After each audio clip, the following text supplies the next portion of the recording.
it costs 50,000 quid a year, $100,000 to keep someone locked up in prison in England and Wales for a year. And one has to question the value for money. 37% reoffend within a year. 60% of children released from prison reoffend within a year. And having looked at the stats for Australia, I don't think it's probably that different from that.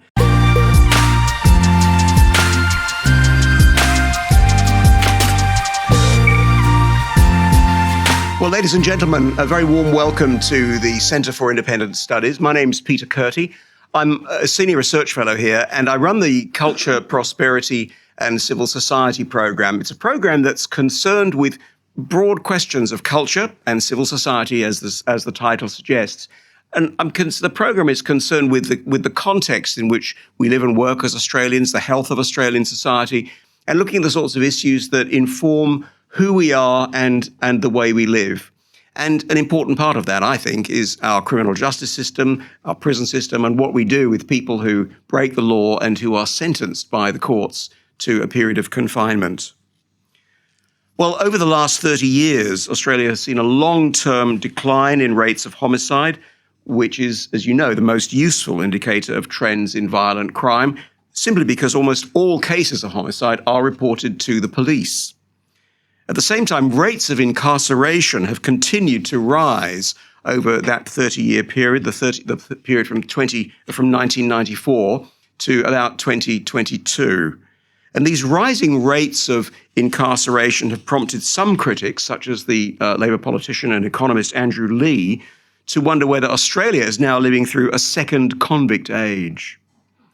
So what is prison good for? What role does prison play in our criminal justice system? And is it enough to settle for the view that prisons are simply there to keep prisoners from escaping and to keep the community on the other side of the walls?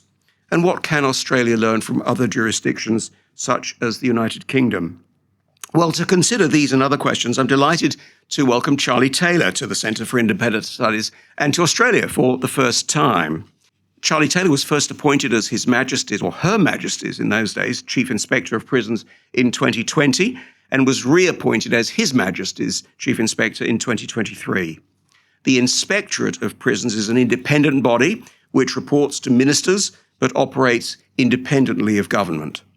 The Chief Inspector has a duty to report on conditions for and treatment of those in prison and in young offender institutions, secure training centres, immigration detention centres, and court custody suites, as well as customs custody facilities and military detention in England and Wales. So it's a very broad brief. Well, I'm very pleased that Charlie and his wife Lucy have travelled to Australia for the CIS and for Concilium later this week. And will you please welcome Charlie Taylor now?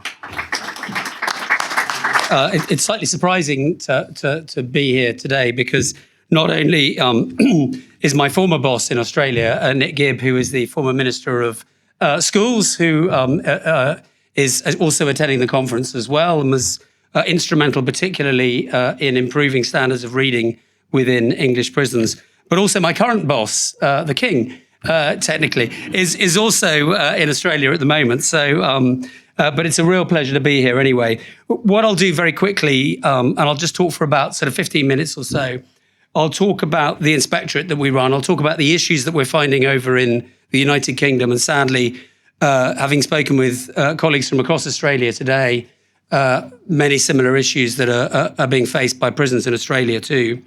We'll then talk a little bit about where I think there is the potential for an improved criminal justice, and particularly for an improved prison system in which it's more effective, where people get out more likely to succeed and go on and lead good lives, rather than currently where worryingly many people end up caught in the cycle of returning back into prison again. So I'll talk. The Inspectorate was founded in its current form in 1982, and I am, I think, the seventh Chief Inspector who's filled this post. We inspect the 120 odd prisons in England and Wales. Scotland has its own separate inspectorate. And we, as Peter said, we also look at military custody. We look at court custody. We used to inspect British overseas territories in the Caribbean. But unfortunately, one of my predecessors wrote a report which was too critical, so that the winter inspection schedule in the Caribbean is now sadly gone, which is a great pity anyway. But we employ about 60 members of staff. Our budget is about £5.5 million, so about $11 million, something like that. And we aim to conduct an inspection of prisons at least every 5 years in the least risky places. That would be open prisons, that would be prisons holding sex offender populations. And we were aiming to inspect every 2 to 3 years prisons that we're particularly worried about. So things like the old, crumbling Victorian prisons that may be familiar to some of you, like Wormwood Scrubs or Pentonville, which are still continuing despite the fact they are a long way past their sell-by date. In terms of what we focus on, we have 4 main areas of inspection, and these have been in place for many, many years, since the turn of the century. And these are safety, how safe prisoners are, whether they're being looked after properly, whether they're being protected from the risks of other prisoners, but also whether they're being protected against risks to themselves. The second area is respect, and that is the conditions in which prisoners are living. It's the quality of the relationships between them and staff. It's the quality of things like healthcare, and it's the way in which different groups are treated. So in Australia, you have overrepresentation, particularly of Aboriginal and Torres Strait Islanders. We have overrepresentation, particularly of young black men within our prisons as well. But also we have an increasingly aging prison population, and we go to a lot of jails where there's some very old, particularly men who have got very different types of needs from the rest of the population. The next thing we look at is purposeful activity. So what do prisoners actually do with their time? And I'll come on to say a little bit more about that in a second. And then the last one is preparation for release. So what is the jail doing in order to get this prisoner ready so they can go out and be successful when they come out? So I guess there are 4 main issues that we're facing over here. And I think if any of my fellow chief inspectors was giving this talk, I suspect you might well come out with roughly the same 4 things as well. The first of all is population pressures. The population in England and Wales has hit 89,000. That's the highest it's ever been. When the inspectorate was founded in 1982, there were around 42,000 prisoners, and that population nearly doubled, particularly over the course of the 1990s when we had people very worried about levels of crime. We had a Conservative leader, Michael Howard, Home Secretary, talking about the famous prison works speech, we need to lock up more people. And then the Tony Blair tough on crime, tough on the causes of crime regime also led to increases in incarceration rates. But exactly as Peter said, incarceration rates were going down even as crime levels were going down. And I won't have time to talk about why that may have happened now, but certainly that's something that's caused a lot of interest. The population pressures in the UK are so bad that we're going to many prisons where prisoners are locked in cells for many hours a day in double cells, which were originally designed for one person in conditions which really aren't acceptable. But also the government has had to introduce an early release scheme. So in September, they released 1,700 prisoners early. They came out after 40% of their tariff rather than the 50% they would have expected to serve, simply to make space within the jails for the new people coming in. And they're about to release about another 2,500 next week of prisoners who have only, again, served 40% of their sentence. So again, a controversial decision that the new government had to make, but they really had no choice. The bath was in danger of overflowing and they had to let the water out or turn the taps off. And they decided to release some prisoners early. That buys them a little bit of leeway. But when you look at the projections for the growth in the prison population in England and Wales, they don't keep pace with the extent that we can build prisons and prison places. So it is going to be an ongoing challenge that this government and potentially the next government will face. It looks like at the moment that our prison population will hit more than 100,000 by 2028. And that's within a more modest projection of what might happen with the numbers. The second area of really big concern for us is drugs. It's many prisoners coming into prison already with serious drug problems, going into an environment where drugs are very freely available. And one of the biggest concerns that we have recently is the use by organised crime of drones to bring drugs into prison. And they can be in and out over the fence, drop off a package and be out again within 30 seconds. They're very hard to detect. drone detection software is difficult, particularly in an inner city prison, because what you don't want to do is knock out everybody in the vicinity's mobile phones, because that makes you unpopular with the local community. So the amount of drugs coming into prison is really concerning. And when I started the job, the main drug that was coming in was a psychoactive substance known as spice. But now, actually, in a lot of jails, there is almost a menu of drugs to choose from heroin, cocaine, and it's very common now that we walk around a jail and smell cannabis around on the wings. So while you have a population that is as risky and as already has issues with drug taking, obviously the amount of drugs freely available is a huge concern. On top of that, what we're finding is that prisoners, partly because they haven't got enough to do, that prisoners are coming into prison and developing a drug habit while they're in the jail. So one of the questions we ask in our survey of prisoners when we inspect is, have you developed a drug problem since you've been in this prison? And HMP Lindholm, which is a prison in South Yorkshire, 20% of prisoners in that jail said that they had developed a drug problem since they've been in the prison. So an enormous challenge. And of course, where you have drugs, you have prisoners getting into debt, and where you have prisoners getting into debt, you have debts being settled by violence. And that's as common, I think, in Australia as it is over here as well. The next thing, and the prison service talks about the reduction in the supply of drugs coming in, but the other thing we think they don't talk enough about is the reduction in the demand for drugs coming into prison. And that is really by, first of all, having proper drug treatment programs, but secondly, making sure that prisoners are doing something productive with their time.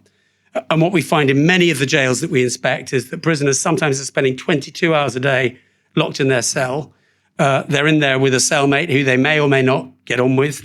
They have a television set or a radio, and they are simply whiling away their time in prison. And of course, in those circumstances, if someone offers you some drugs to help you get through your sentence, to kill the bird, as prisoners will say, then unfortunately, a lot of them will simply turn to drugs to pass the time.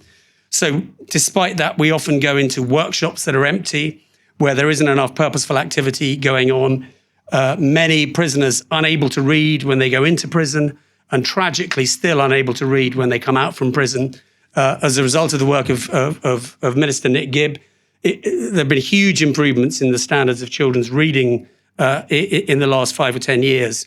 But when it comes to prisoners, we still have many, many illiterate prisoners who are not getting anything like the support that they should be.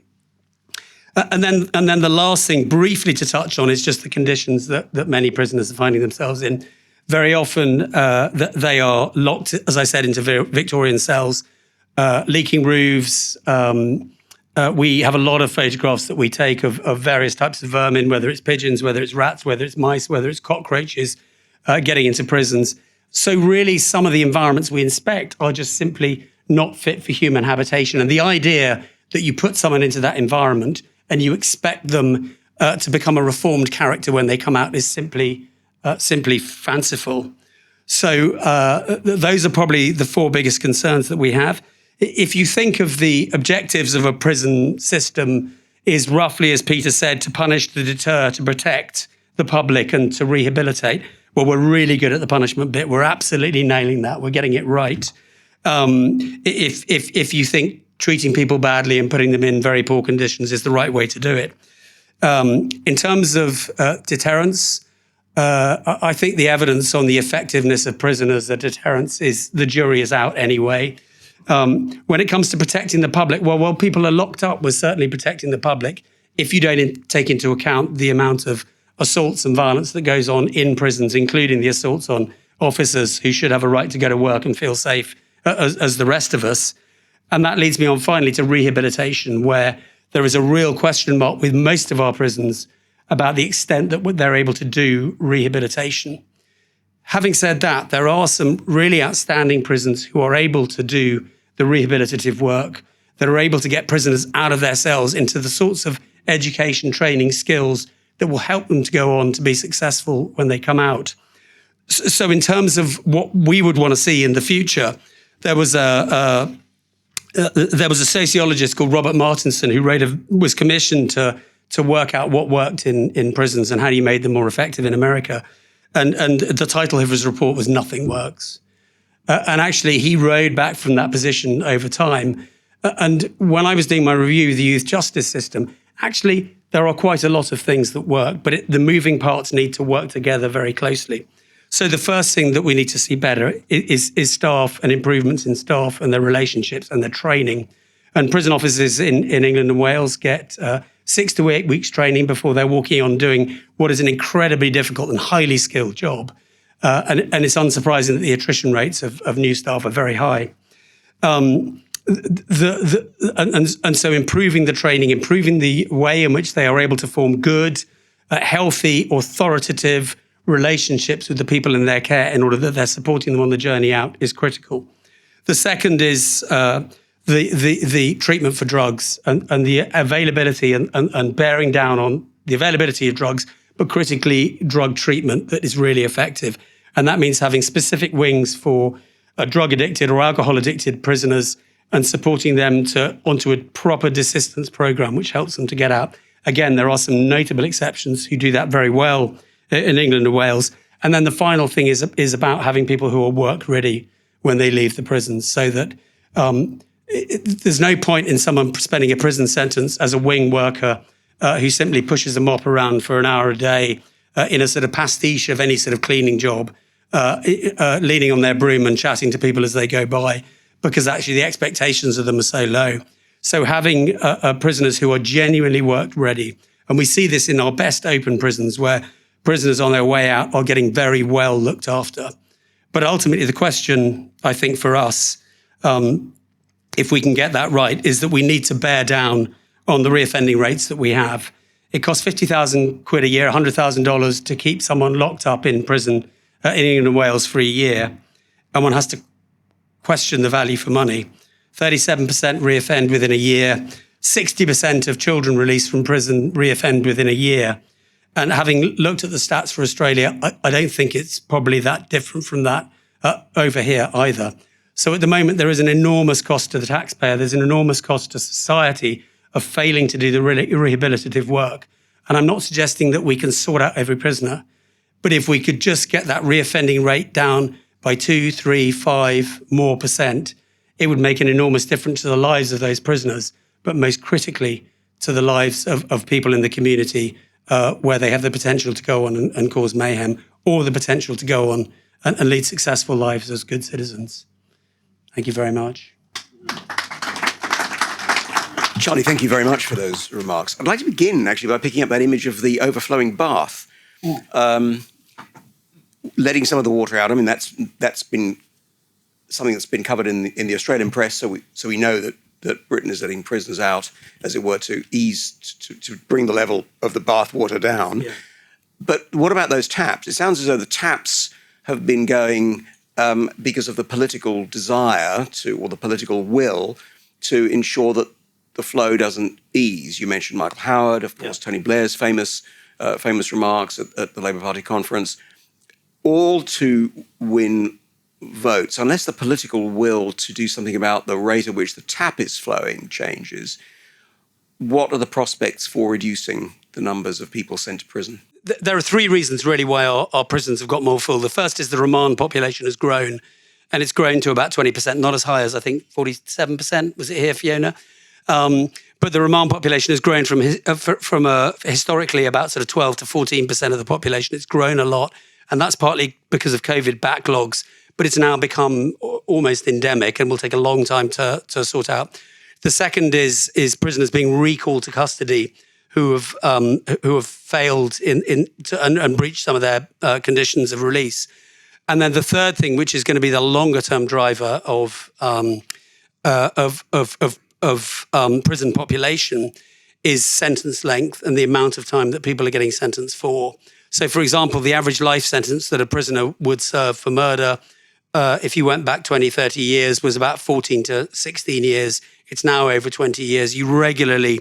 I mean, we were talking on the bus on the way back. I opened a guy's cell who was on day 2 of a 36-year sentence for a very grisly murder.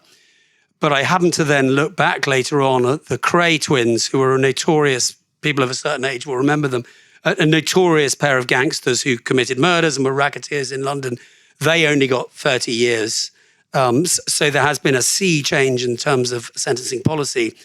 And for ministers, it is almost the sort of crack cocaine of government, that you can stand up, you can make a speech about being tough on crime and locking people up for longer, and sentences for all kinds of offences have got longer. But ultimately, if people aren't rehabilitated, almost all of those people are coming out someday. And if we're putting them in overcrowded conditions where they're not getting looked after properly, then the danger is they're going to come out and just cause more problems.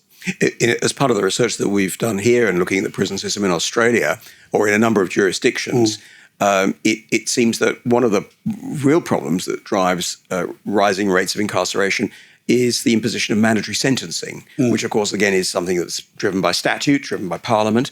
Is mandatory sentencing, which I think is a problem in this country, is it a problem in the UK?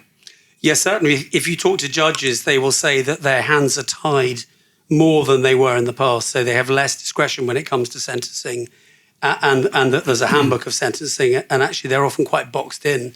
So sometimes they're sentencing people to very long jail sentences when actually they would feel that won't necessarily be beneficial to that offender, but also won't be necessarily beneficial to society in the longer term either. Is that also driving rising rates of prisoners held on remand? I think the remand issue is more to do with is more simply to do with COVID backlogs. That seems to be the main reason that's driving it forward. But I mean, are there alternatives to remand, like electronic tagging for the non-serious offences? Rather than sending somebody to prison and holding them on remand, couldn't they be tagged? Are there other ways of monitoring them in the community? Yeah, and certainly we see people going out of prison who are being tagged. And that's become more effective, certainly, particularly where you have things like tags with GPS. So you can be told that you can't visit a certain area, which is really good for domestic abuse cases. But also we have tags now with alcohol sensors on them. So if you drink, then you'll get picked up and will go back inside. And for lots of prisoners, they actually find that really... What they always do is they always test it. So they always have a little drink just to see if the tag actually works. They get a phone call saying, you just drunk something. And they think, OK, the tag works. So then... in many cases, actually, it really helps them to stay off the drink. So those things are effective. I think what's important is you have to convince the public that people can be safely looked after in the community without needing to be remanded. Keir Starmer was, of course, famously former director of public prosecutions. Do you think he has the political sensitivity or the political will to do something about the justice system, given that he would have a very thorough understanding of how it works? Yeah, certainly. He's probably got as good a sense of how the justice system works as anybody who's occupied that post. I think in a way, never waste a good crisis. And I think because there is such a pressure on population, they've announced a review of sentencing, which is going to be fairly quick. And it'll be very interesting to see what that review comes out with and the extent to which ministers will want to push the results of that review through. The problem is the public, we're all frightened of crime, and the public don't like criminals much, and you can understand why. And therefore, doing something that looks like it's being softer on crime is politically really difficult, and it will take a lot of political courage to be able to push that through. Another factor that's emerged as being important here, and established by researchers such as Professor Don Weatherburn at the University of New South Wales, is in fact the importance of effective policing. And that if policing is effective and efficient, rates of crime will come down because rates of detection will go up, and that will have an impact on people's willingness to commit offences. What's the situation in the UK with policing? The Met has come in for the Metropolitan Police Force in London has come in for a lot of criticism. It certainly has, yeah. The last government committed to recruiting 20,000 more. We had a very big drop in crime from sort of around the mid-1990s down. And I think in 2013, in 1994, there were about 200 murders in London. In 2013, there were, I think, 98. So there was an enormous fall in the murder rate. And that's in a city of 10 million people, so it's astonishingly, if you compare it with, say, an American city, it's sort of off the scale. So there was a really big fall. As a result, ministers thought they could cut numbers of police officers as well. It seemed like an obvious thing to do. But actually, I think that may, in retrospect, have been a mistake. And actually, that if you reduce numbers of police too much, actually, the deterrent effect of just having, I mean, even not taking into account detection rates, which also help, but also just having more cops about just makes people, or seems to make people, just behave a bit better. So there are some sort of simple solutions like that, which certainly make a difference. But I think some of the issues are more complex and longer term, like things like drug use and the amount of people in prison. I mean, we were discussing, I was talking with Ryan from Western Australia, trying to work out roughly how many prisoners at any one time are inside because they of either because of drugs offences or because of their addiction to drugs or because of alcohol offences and the way they behave under the influence of alcohol. 60, 70%, something like that. It has an enormous effect.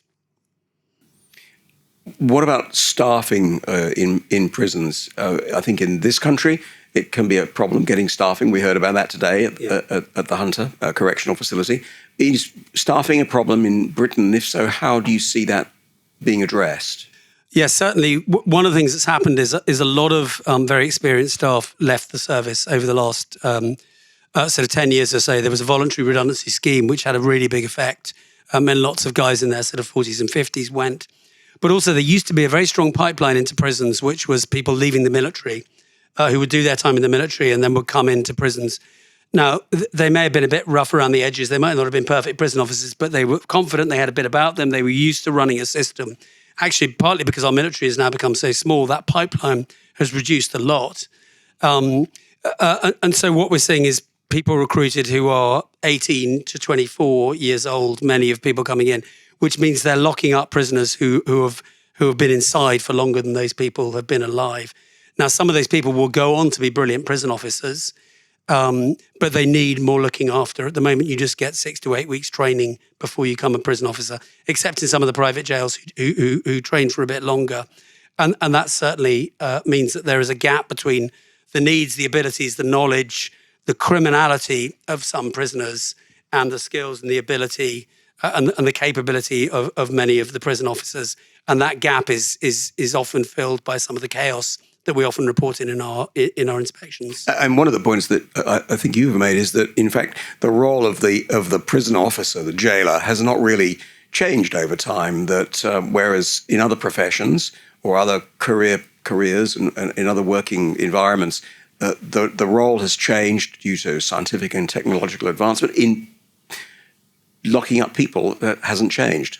Yeah, and I think it says a lot, really, that I think if you took a prison officer now and you put them back into Pentonville when it was opened in the 1840s, I suspect the job would feel fairly familiar to them. And I think there is something about having a system that spends more time training the people who work in there in order that they're really able to do the job effectively and well. And certainly we come across loads of brilliant people who do a great job in difficult circumstances. But we also, it only takes a couple of officers who are not pulling their weight that can have a really big effect on the rest of the jail. And presumably that effect includes the way in which prisoners are prepared for release and are rehabilitated. So the role of the prison officer, I assume, is actually a very important part of that rehabilitation process. Yeah, we did about 18 months ago, we did a very depressing thematic report with our colleagues from the Inspectorate of Probation, which talked about what happens to prisoners in the bit before they come out and the bit after they come out. And what we found is that a lot of that preparation was done very much at the last minute, that some of the key working, i.e. you have one officer allocated to individual prisoners, you're able to support them on their journey, help them to iron out some of the difficulties that they're going to face when they come out. Because we know that if people haven't got somewhere stable to live, we know if they're unhealthy physically or mentally, that if they haven't got something to occupy their time during the day, then the danger is that they will just slip back into reoffending again. And we inspected a prison, a Bedford prison, which is a very small local prison just north of London, where 30% of prisoners were leaving that jail street homeless.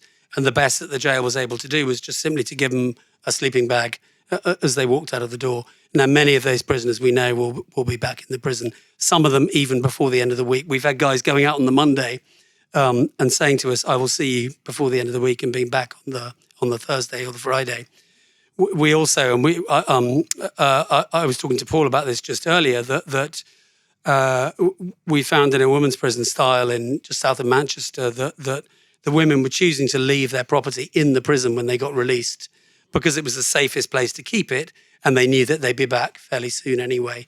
And that speaks to the very often chaotic lives that many of the people in prison lead, which is associated with addiction to drugs, with homelessness, with mental health difficulties, and with criminality.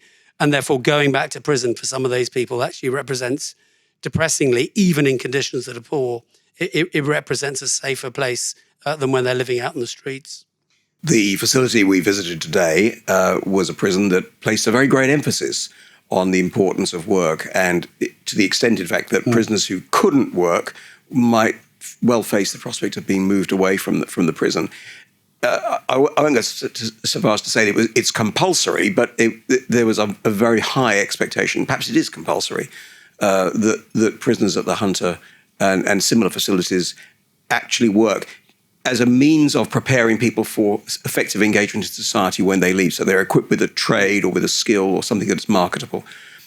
What was your impression of the way in which the Hunter approached that particular problem? Well, I thought it was really interesting. It was a fascinating prison and very different from the model of prisons that we see, but I think also that we see also in Australia as well. I think the focus on work is critical. We've got a couple of, I'm thinking of, there's a jail called Rye Hill, which has an enormous focus on work. And I walked into a workshop and there were some really disgruntled prisoners in this workshop. And it was a fairly basic workshop where you start off, which is basically making hair nets. And I was talking to these guys and they were saying, oh, this is awful. And, we don't get paid properly. And, they don't give us any money. And it's all. I then found out that actually prisoners, some prisoners who were working really hard were making £60 a week, which is a lot more than most prisoners will earn about £10 to £12 a week. So there were prisoners earning a lot of money if they were prepared to work really hard. And what you found with the guys who just come into the jail is they'd done lots of jail over the course of their lives, but they'd never been put in the position where there's a real expectation that actually you come in here and you really work. And what the staff were saying was over time, the penny drops, that actually if you do well in this workshop, you can get into work that's more interesting and productive. But certainly I think it shows that many people come into prison are just not in the habits of working. The new prisons minister, James Timpson, who's been a very interesting signing by the new government, employs about 40% of his workshop are former prisoners, and he has small shops that do things like keys and dry cleaning and heel bars around the country. And he's just been made the Minister of Prisons, but he also has facilities in prisons as well. And one of the things he's always said is, look, we can do the training. What you have to do in prison is to get them work ready. The expectation they're going to get up in the morning, they're going to get themselves up in the morning, they're going to go to work, they're going to spend the whole day at work, they're not going to spend a couple of hours at work, sit around drinking tea, and then go back to their cell for 3 hours in the middle of the day. And then they may or may not get unlocked in the afternoon to go back to work. Getting people into those real habits of work is a really good way to get people so they can make that seamless transition when they leave prison back into the community and continue to work well. And one of the points you've made a lot in recent months in your writing, there was a column in The Spectator, for example, in the UK Spectator, about the importance of functional literacy. You mentioned that in your remarks, actually getting people to be able to read. Are prisons recognising that literacy or illiteracy is a problem? And is there a will to do something about it? It's got better. We did a thematic report with our colleagues from Ofsted, the Inspectorate of Schools, looking at the way in which reading was being taught in prison. And the answer was it wasn't really. Now, my background was originally as a primary school teacher, so it's absolutely fundamentally important that people learn to read. It's one of the particularly in the modern world, it opens up all kinds of opportunities when it comes to things like the internet, in terms of just being able to fill out a basic form, and many prisoners can't do that. It simply wasn't being prioritised in prisons. Prisons now are, and this is very prison service and will probably sound familiar to colleagues, prisons now are obliged to have a reading strategy. But a reading strategy doesn't necessarily mean that you're actually teaching people to read. So we are coming across some cases where it's got better and where prisons are really buying into the idea that actually increasing literacy, particularly where, why is it that it's got harder to read now than it was, say, 10 years ago? Well, because we get distracted by our phones. Well, if you're in prison, most prisoners don't have a phone, and therefore there is literally a captive audience who should be able to be learning to read and learning to read, not just functionally to be able to develop their literacy, but also because of all the other advantages that being a good reader gives you. So it's been slow progress. We're going to a few places where I feel mildly encouraged, but while prisoners are living in very overcrowded conditions, where they're not being unlocked to go to things like lessons, where they're going to classrooms which are often empty or the quality of teaching isn't good enough, then often the progress is not as quick as we want to see. Let me ask you a bit about your work as headmaster of the Willows, a school for children with behavioural and other problems. What was the nature of the challenge that you faced as headmaster of the Willows, and how did that experience feed into your role now as chief inspector? Well, they're very similar. It's a very similar population. So many of the profile of the kids who are ending up at our school have a very similar profile to people who also end up in prison. So family breakdown, generational poverty, substance misuse amongst parents, children who've been in and out of the care system, long time worklessness, family breakdown. So there are a few prisoners that you come across who are surprising when it comes to that. So certainly there were similarities there. Sadly, actually, a former pupil of mine did end up getting quite a long sentence, and I think he's now doing quite well. And I think we'll probably be getting out next week with this latest tranche. I haven't been in touch with him for a bit, but certainly the focus was on a number of things. The first of all was about making sure that there were rules in place and the rules were enforced. So they needed to know what the boundaries were. That was critically important. The second thing was making sure that we had teachers who were and staff within the school who were brought into the vision to be authoritative and supportive, but also to look beyond the behaviour of the kids and to support them to begin to make progress, to unpick some of the reasons why they may have got themselves into difficulties in the first place. And then the third thing, which is what I've taken really into prisons, is about education. That actually what we found was that if we improve the quality of the teaching in the school, we would also improve the standards of behaviour as well, because the kids who'd often had a very checkered education felt like they were actually making progress. And we used to have the reading books would sit along one corridor, the reading scheme that we used to use to train them to read. And it was really interesting. Occasionally they would burst out of the classroom and go on the rampage and kind of rip posters off the wall and generally act up. They never touched the reading books. The reading books were as good a nick when I left the school after 6 years of working there as they were when I started, because the kids saw that these were something symbolic for them that was giving them a sense of real progression, that was helping them to transform their lives. So I think reading is important as that when it comes to helping prisoners. Without a prison inspectorate, would there be change? Or is an inspectorate not much more, if I may put it in these terms, than an irritant to government? On a good day, it feels like prisons are responding and getting better. So one of the things we'll do is we'll inspect a jail, we'll set out what our concerns are with that prison, and then we'll return within a year to see if they've made progress. And there are examples of jails that have been absolutely at rock bottom, who've pulled themselves up and have begun to make progress. So I think we do have an effect there. I think we're also able to flag up the jails that are actually doing a really good job, even under difficult circumstances, and being successful. And I think to signpost them to other people in the prison service, to other prison governors as well, to say, look, here's someone who's dealing with the same problems, the same challenges that you're dealing with, but look how successful they're being. Why don't you go and visit and be able to learn from them? On a bad day, I guess, I think sometimes we just stop things from getting even worse. That's what it feels like. And I think I have a limit of 6 years to do my job. And I think every one of my predecessors probably hits the wall when they've written the same, or what feels like a very similar prison, a report about the same prison 3 times. I think the third time is the time when you probably just hit the wall. And I remember there was a very distinguished former chief inspector who's an ex-general called David Ramsbottom.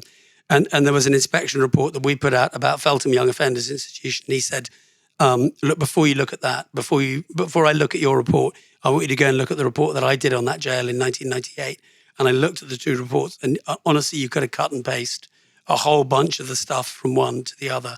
And I think that was a depressing indictment of the progress the prison service has made.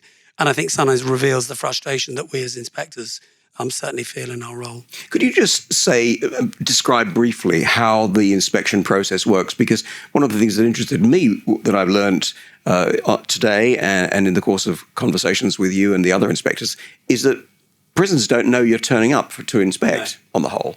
So what we do, we one of our inspectors will arrive at the jail with the research team, and they'll ring from the car park. They'll ring the governor and say, "It's His Majesty Chief Inspector of Prisons. We're coming to inspect the prison. Can we have some keys ready?" And the governor says he thinks it's his mate playing a joke on him, and then we say, "No, it really is us." And then he says something unrepeatable, and then we get into the jail. And what happens initially for the first week is our researchers go around and do a survey of prisoners.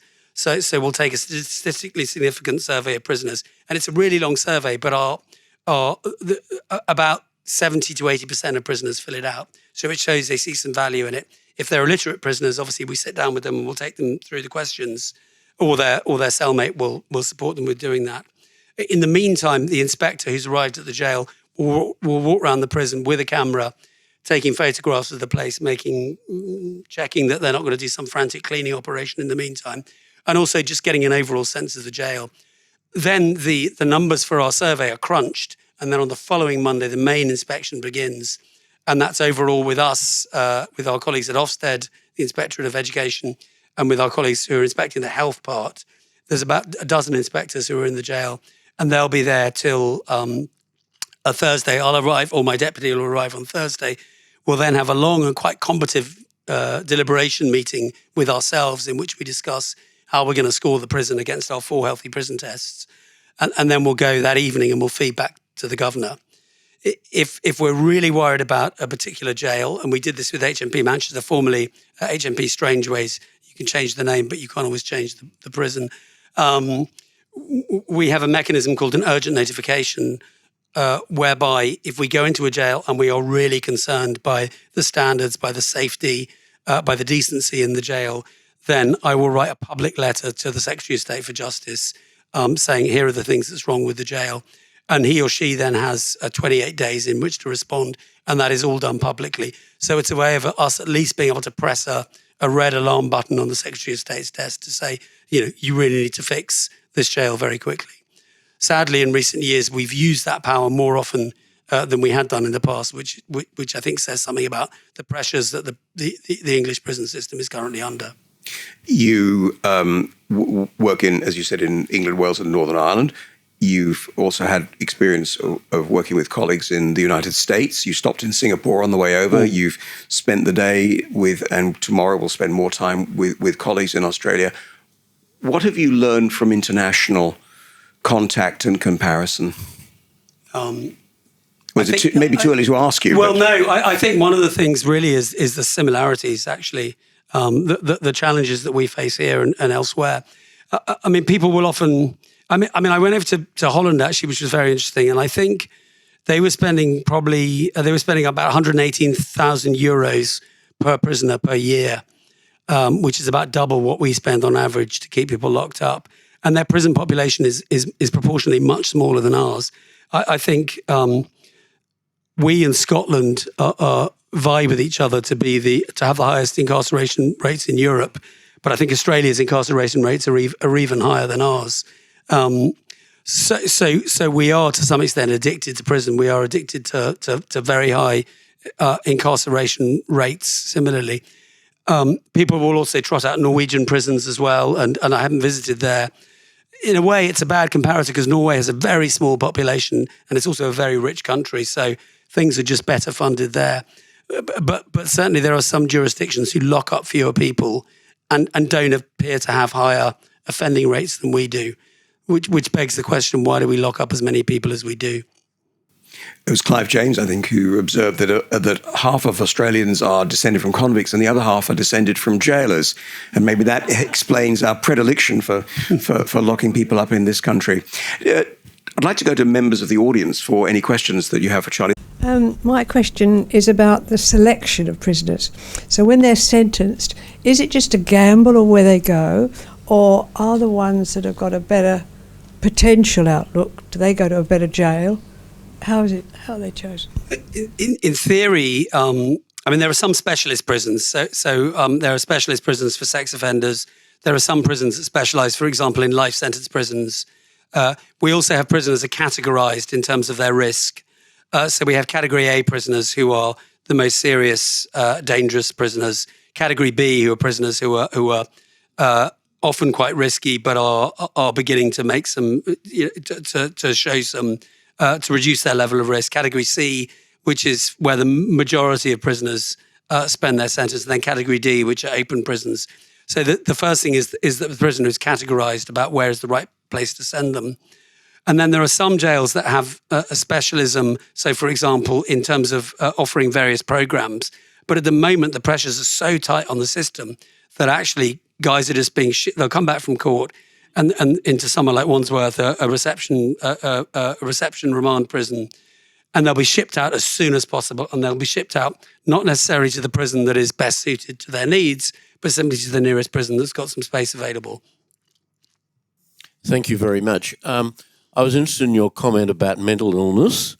I have the impression that when they closed here, the mental institutions, which were permanent places for people who were really suffering, and let them out into the streets, the Richmond Report and things, that a lot of them turned to crime. One of the reasons they did was because it was safe and they got fed and housed in prison. And you made a similar comment about people wanting to come back because they were feeling safe. Is there any way your country and ours could do something to have alternate positions for those sort of people? Because they're really obviously not wanting to be criminals. They just wanted to be safe and housed. Yeah, it's interesting.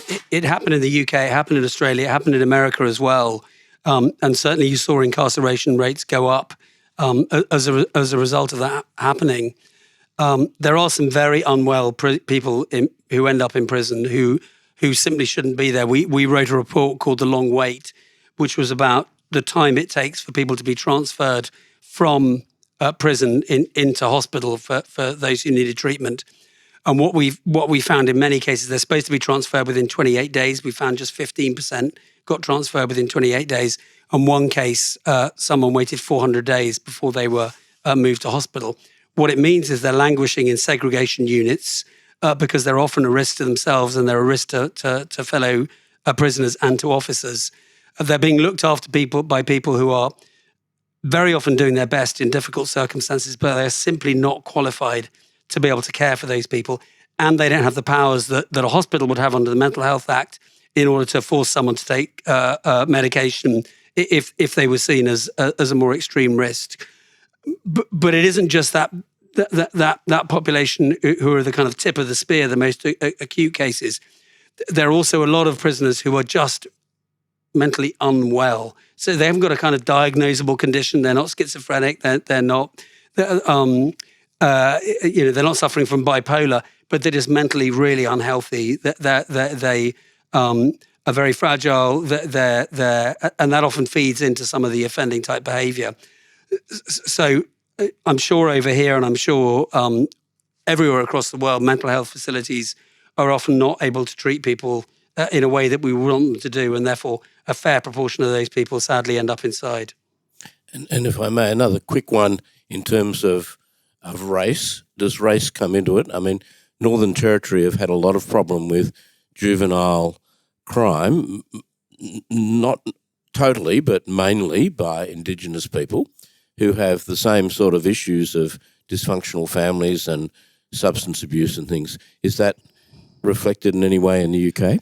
I think it's. It's different. I think Australia, in some ways, is a unique case when it comes to the overrepresentation of those groups. Certainly, we have some groups who are overrepresented in prison. Black prisoners, Muslim prisoners as well are slightly overrepresented.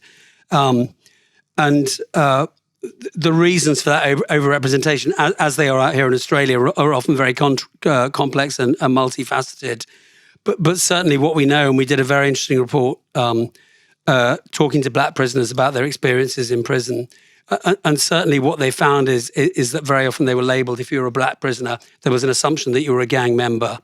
That often black staff felt that if they were too chummy with black prisoners, they were seen as kind of colluding.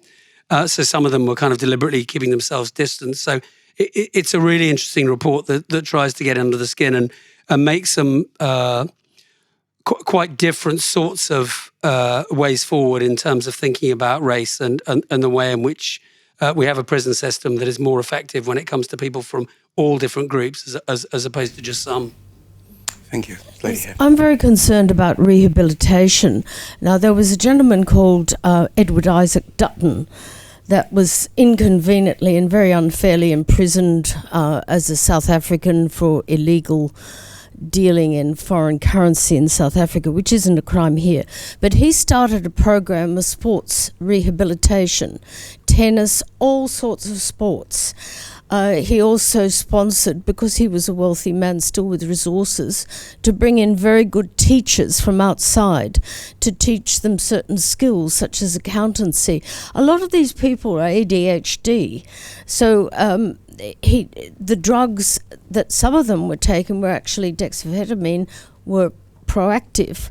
It seems to me we need better diagnosis, and Australia's very lucky with the climate and vast spaces. I don't know whether you can do this in England, but it seems the rehab programs that use sports-based as an intro and then sponsoring good teachers in produce remarkable success rates. Yes, certainly. I mean, there are some really strong evidence-based drug desistance programs which involve really high-intensive exercise programs as well, and we see them. We see them being effective in some jails. There's a jail called Lancaster Farms right up in the north of England, which has a really impressive program.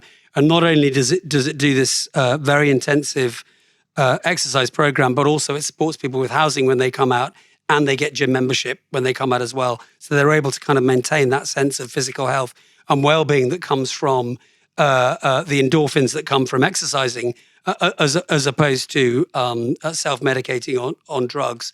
So certainly we see that making a big difference. I think inevitably Australia has more space and some of our jails are quite squashed, and you're better at getting outside. Well, you have a better climate, but you're better at getting outside than we. I mean, the Ashes are coming up next year, God knows. I'm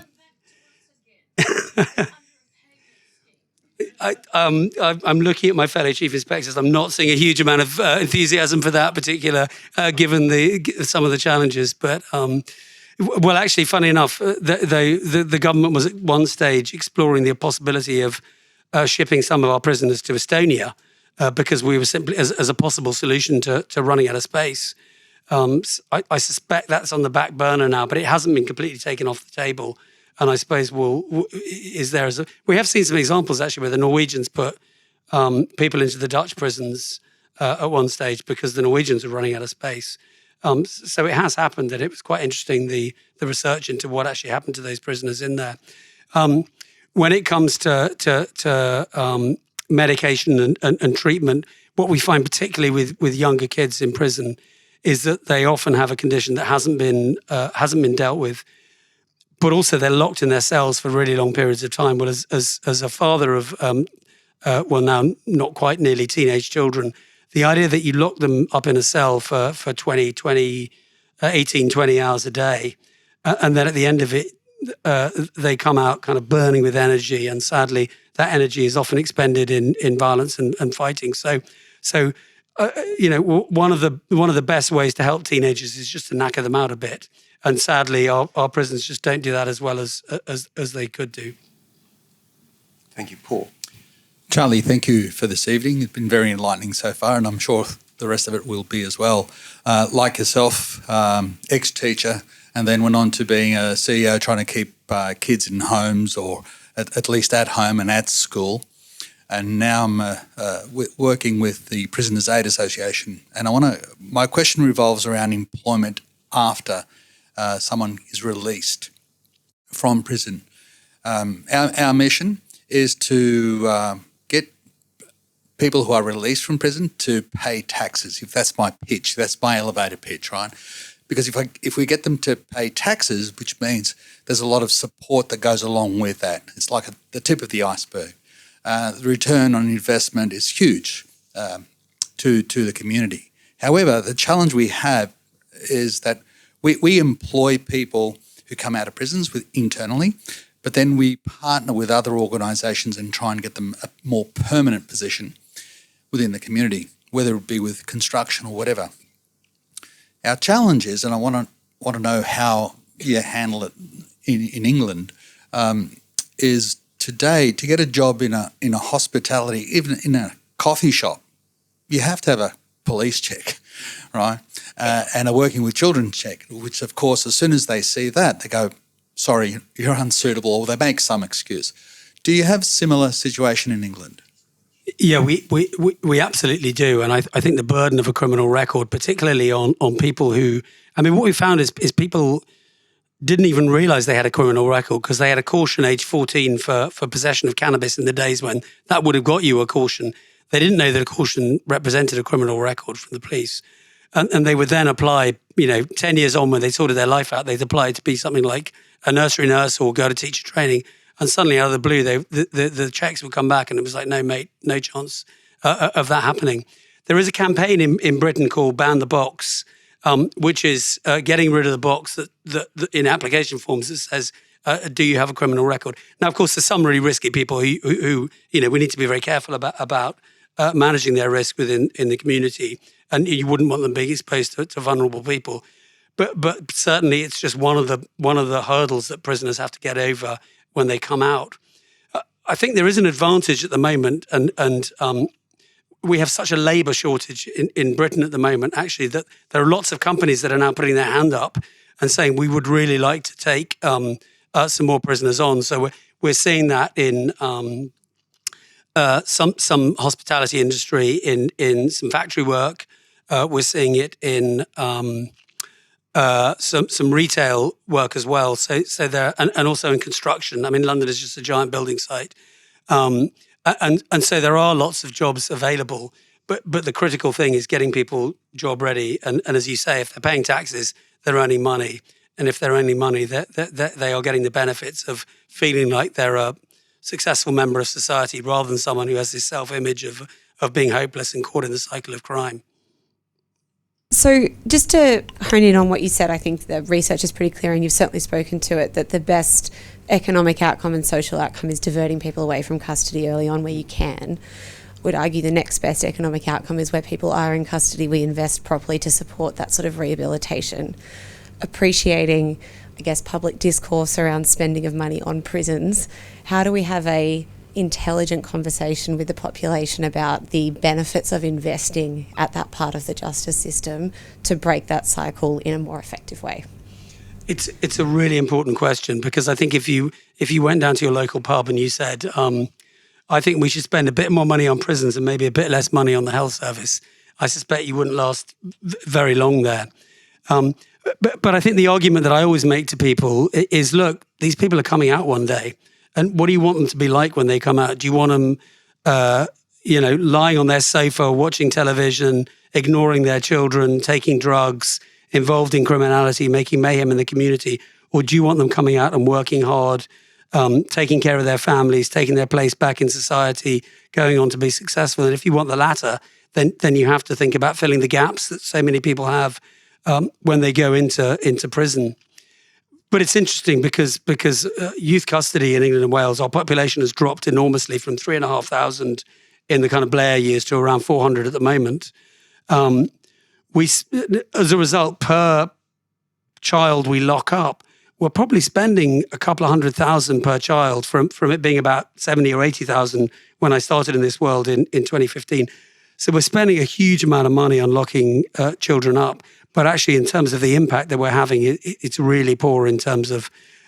So it is about the money. It's always about the money, I think, in this world. But I think there is also an acceptance that the money will always be a challenge. I mean, what's really fascinating is that I would say the best closed prison at the moment, when we inspected it at the end of April, is Oakwood Prison, which is the biggest prison in the country, has 2,000 prisoners.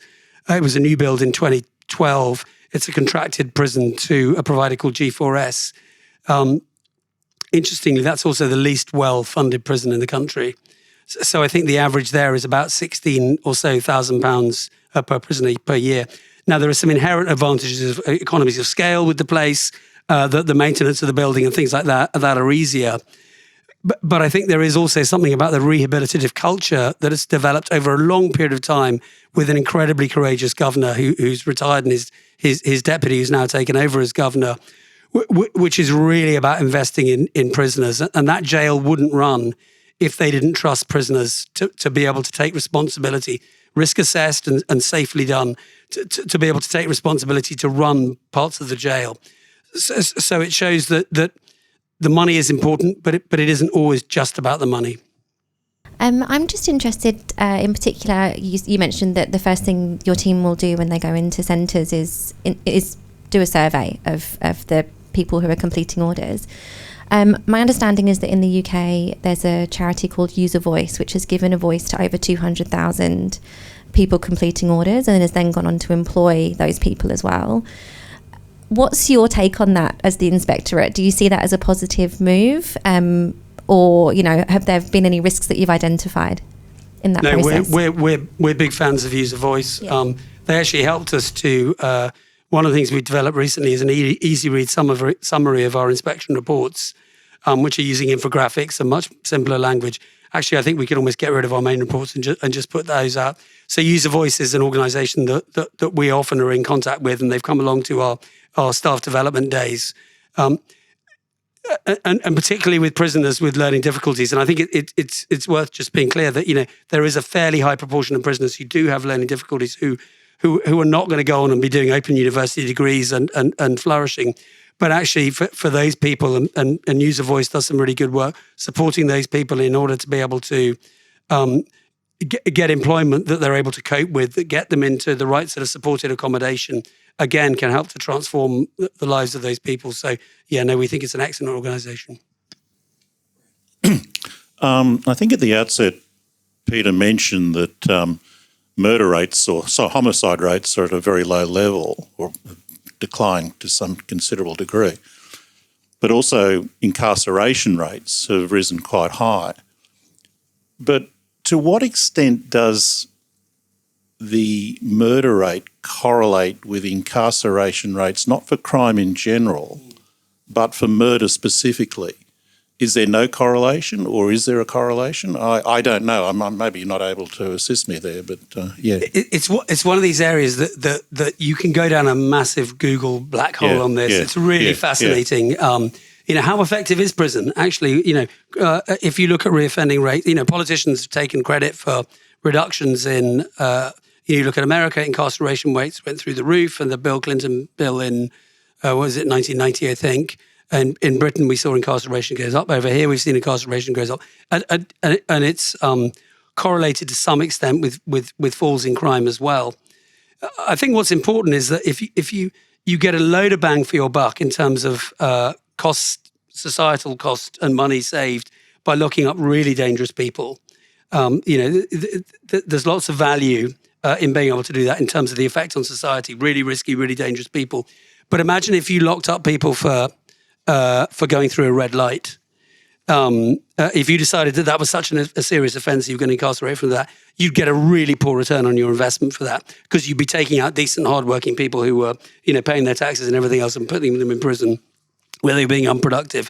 So I think locking up a small proportion of the most dangerous is definitely effective.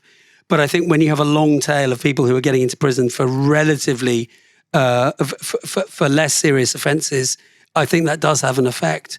I mean, it's still, despite the fact that it is still quite difficult to get sent to prison. Often people are repeat offenders who've got in, but if they're not getting the support in the community, if there isn't the confidence amongst the judiciary and amongst the magistrates to have the confidence in community orders, in those sorts of support in the community, the use of tags, as Peter said, then the danger is people just think, I haven't really got any choice, so I'm going to send this guy down.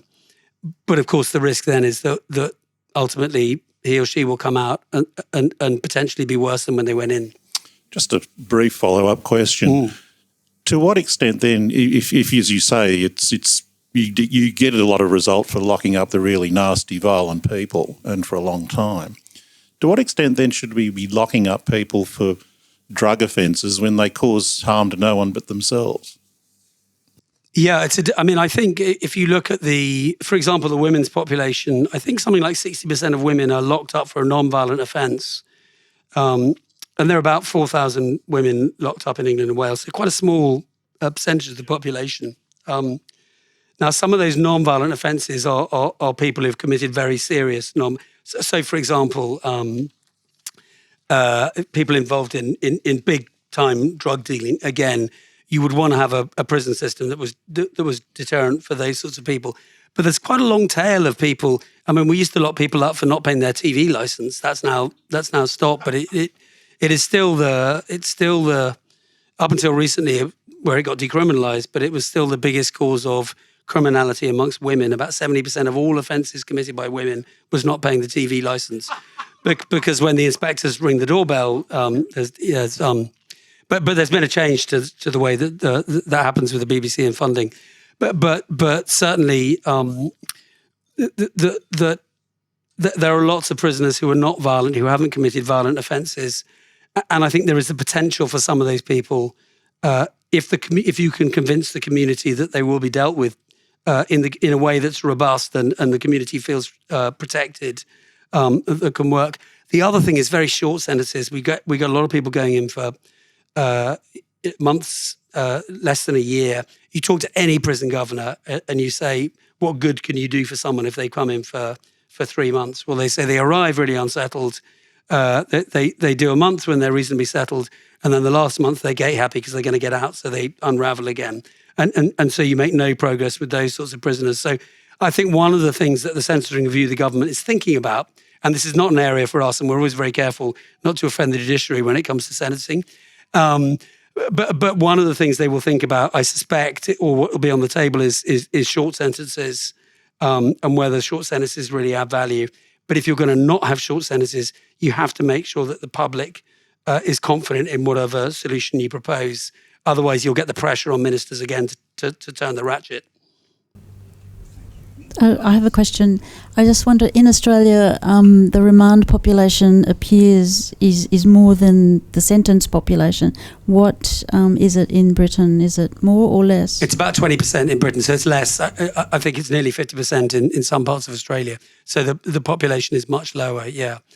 And so then the follow-up is, whilst they're on remand, are they doing programs? Because in Australia, or in New South Wales, they can't because they're not sentenced. So how are they rehabilitated?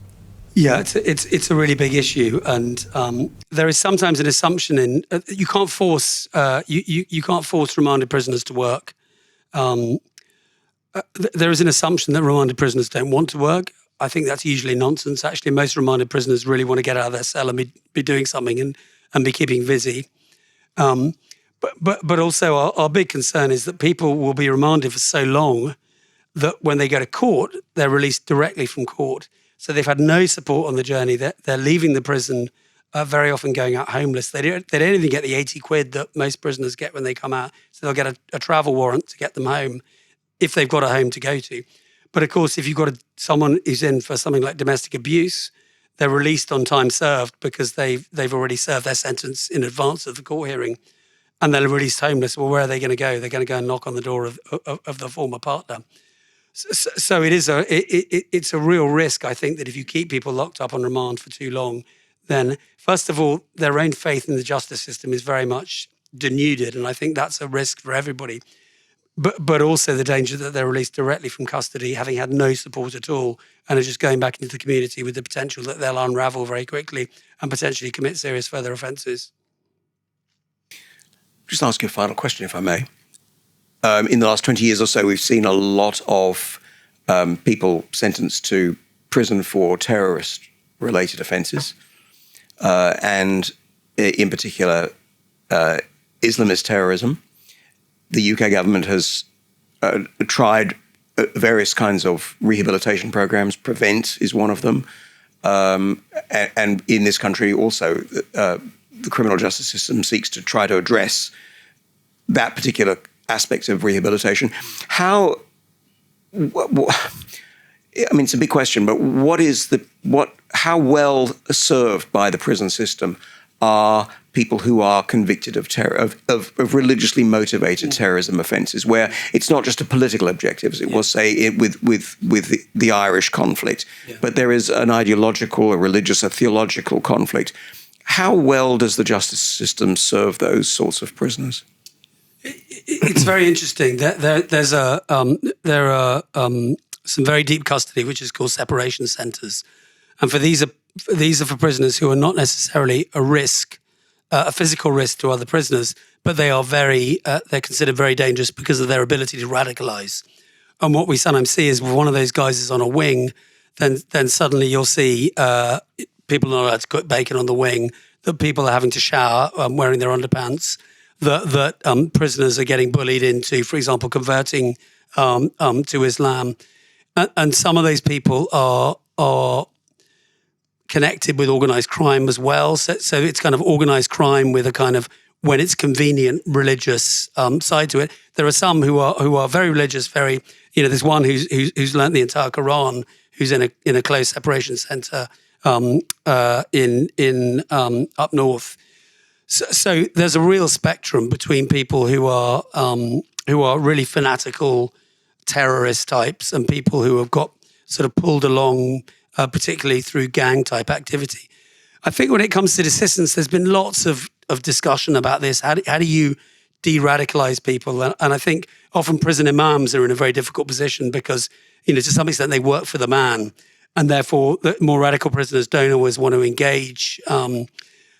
There are imams who go around kind of trying to de-radicalise, and sometimes it's about changing people's perspective on Islam. But I think very often actually the thing that de-radicalises is often the thing that stops people offending as well, which is a bit more purpose in their life. Sometimes it's just getting a bit older. Sometimes it's getting employment and jobs. So I think sometimes being too specific about what's going to work for this group of prisoners, actually what you find is that stuff works with most prisoners, also works with a proportion of those prisoners who are on or on the periphery of being pulled into Islamicist type extremism. But there is a small group of very risky people who are playing a different game by different rules from the rest of society. For decades, the CIS has been a fiercely independent voice working hard to promote sound liberal principles. To be notified of our future videos, make sure you subscribe to our channel and then click the notification bell. We rely solely on the generosity of people like you for donations to advance our classical liberal cause. Check out the links on screen now to see how you can get involved.